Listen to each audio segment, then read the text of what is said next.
여러분, 코로나 시대 너무 힘이 드시죠? 사회적 거리두기 2.5단계로 자영업을 하시는 분들이 특히 어렵고 힘든 나날을 보내고 계십니다. 쌓여가는 적자로 고통을 호소하시는 분들을 보면 마음이 너무나 아프답니다. 교육하는 여행자도 운영하는 학원문을 2주째 닫고 있습니다. 스마트 기기를 잘 사용하지 못하는 저는 컴퓨터나 휴대폰의 기능에 대해 항상 스트레스를 받았답니다. 그러나 코로나 충격에서 정신을 차리면서 미래에 대한 준비를 유튜브로 하게 되었습니다. 지난 5월부터 컴퓨터를 쉽게 알려주는 남자 카말란님의 영상을 보면서 유튜브를 배웠습니다. 유튜브를 통해 IT 기술에 자신을 가져서 2주째 학원문을 닫았지만 줌 프로그램으로 온라인 수업을 해오고 있습니다. 한때 잘나갔던 친구들인 50대 원장들은 제가 그랬던 것처럼 IT 기술에 대한 두려움으로 대부분 학원문을 닫고만 있습니다. 상황에 따라 한 주 더 연장을 할 수도 있고 다음에 또 2.5단계를 시행한다면 마냥 문을 닫을 수는 없잖아요. 그래서 요즘 잘 모르는 제가 유튜브와 줌 전도사 역할까지 하고 있답니다. 50대에 새로운 인생을 준비하는 모습은 아름답죠.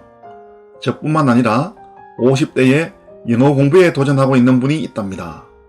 저와는 공부 친구를 맺은 유튜버 그야수TV 50대 영어 뽀개기님이 기독교 철학을 소개해달라고 댓글로 요청하셨습니다.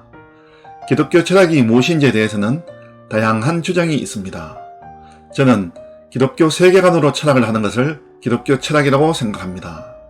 오늘은 기독교 철학을 공부하던 초기에 쓴 페이퍼 주자의 인심도심설에 대한 기독교 세계관적 고찰을 그야수님과 여러분들에게 알려드리고자 합니다.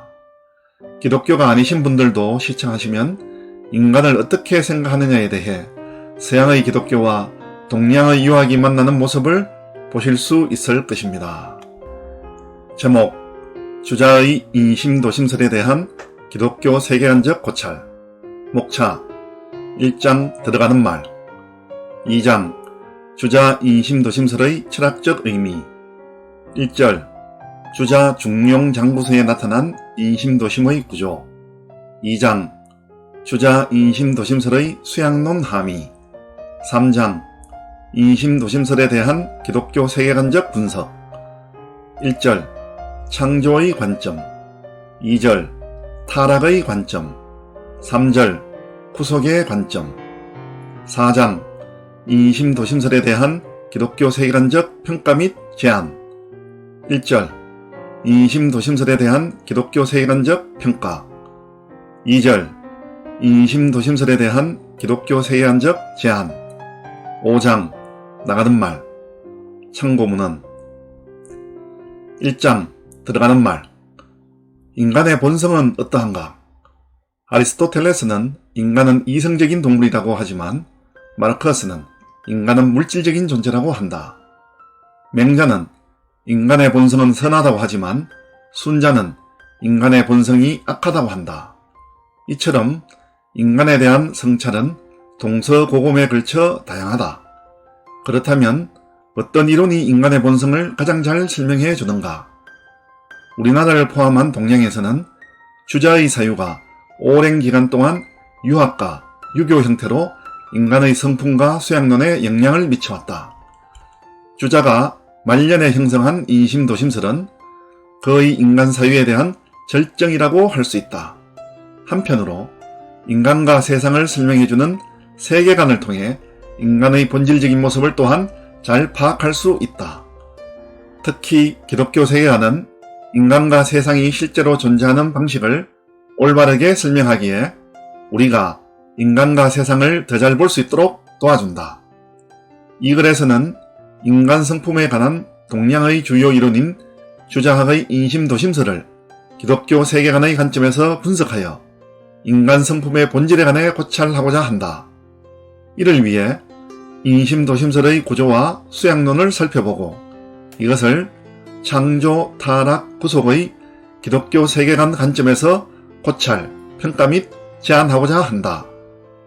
이는 주자학을 주요 지배사상으로 받아들인 조선시대 이후로 오늘날까지 우리 사회에 영향을 미치고 있는 유교의 인간관을 분석하고 인간을 가장 잘 설명할 수 있는 기독교 세계관으로 고찰하는 것은 동양과 서양의 인간관이 서로 만난다는 의미가 있다.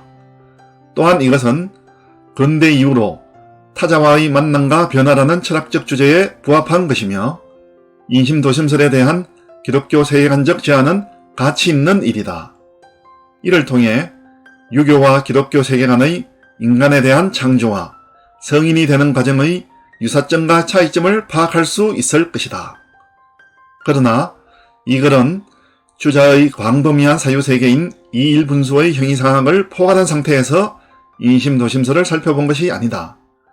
또한 그의 말년의 인심도심설에 큰 영향을 미친 주자의 사유 핵심인 중용신설의 미이발이발에서 함량공부와 성찰공부를 통해 중화에 이르는 심성론 및 수양론은 이 글에서는 다루지 못했고 그 상태에서 기독교 세계관 관점에서 분석했음을 밝혀둔다. 여기까지가 1장 들어가는 말입니다. 다음 시간에 계속 이어서 말씀드리겠습니다. 구독과 좋아요, 댓글은 교육하는 여행자를 춤추게 합니다. 끝까지 시청해 주셔서 감사드립니다.